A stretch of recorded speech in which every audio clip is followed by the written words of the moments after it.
Well, welcome to Fill the Stage. My name is Daniel Dignan. I'm with a great friend, Dr. Joe Henriques. He is an educator and a life coach. And we're going to talk about opportunities for high school students. So if you are a parent of a high school student, or if you're a high school student, pay attention to the next several videos. We, in this video, want to talk about how to prepare for a job opportunity, a career opportunity, maybe a vocational opportunity. So, Dr. Joe, there are a lot of opportunities that a young person can go for. Are there ways or things that a young person should do to prepare for a career or a vocational opportunity in the future? Yeah, yes, and that's a great question, and all of us are interested in that. And let me tell you, the answer is simple enough.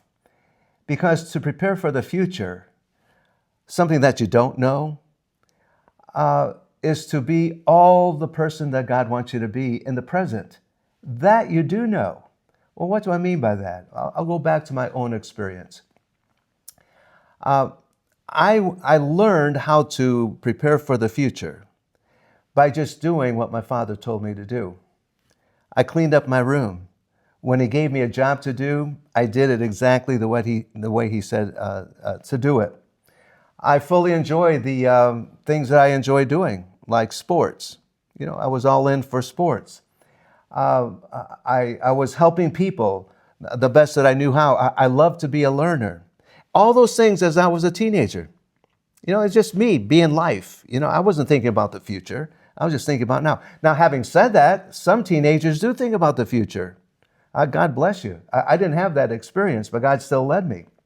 So who you are today is going to be who you are tomorrow. It's just a natural sequence. You know, it isn't that we all of a sudden are in the future and then we're a different person. I would always tell my children and now my grandchildren, I would say, hey, listen, whatever you do in practice, you'll do in the game. Simple as it gets. If you don't practice your piano, if that's what you're being asked to do, then when it comes to the piano recital, you won't all of a sudden be the most fantastic pianist on the planet. You know, it's whatever you do in practice every day is what you'll do in the future. David was like that. When David was a shepherd, I don't know when he started, but when he was 15 is when he was told that he was going to be the next king. Well, David as a shepherd was just doing what shepherd kids do. Running after sheep, making sure they're here, making sure they're there, making sure they're fed, doing this, doing that, all the mechanics of being a shepherd. And there, day by day, is where he was learning what it meant to be a king. And he was announced to be a king when he was 15 years old. So he had all these years of preparation, of practice, you know, out there in the field. With me, I already told you about me. That's what I did growing up. And I'm telling you the truth. Every single occupation I've had, and I've had several, every single one of them, I use the same principles that I learned as a teenager in that particular job, and it served me well. Someone said this once, that success is when preparation meets opportunity. So I wasn't looking to be the dean of a graduate school. I wasn't looking to be a trainer for a Lear Corporation. I wasn't looking to be a pastor of McLean Bible Church, a campus pastor. I wasn't looking for those things, but my preparation and what I had done opened the door for the next opportunity. It's very interesting.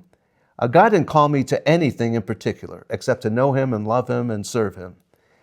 But He led me to all of my occupations. It was a natural sequence. It's so interesting. It was a leading of the Lord from this to that, and each thing I had done built on the other, and there I was. Very good. You know, it's interesting you brought up King David when he was a boy, a shepherd boy, and one can read about this in Samuel in the Old Testament. You know, he was doing very humble tasks. And, it doesn't seem like for most of us that the humble things we do when we're young matter. But they mattered incredibly for David in terms of his role in defeating a professional giant in battle. his ability to use the slingshot, which he had mastered as a boy in the field. So, and other things too. So I think that's a very good point, that don't underestimate your high school experiences and what you're learning and the character that you're developing now. I think that's a very important point. Thank you. Yeah, sure.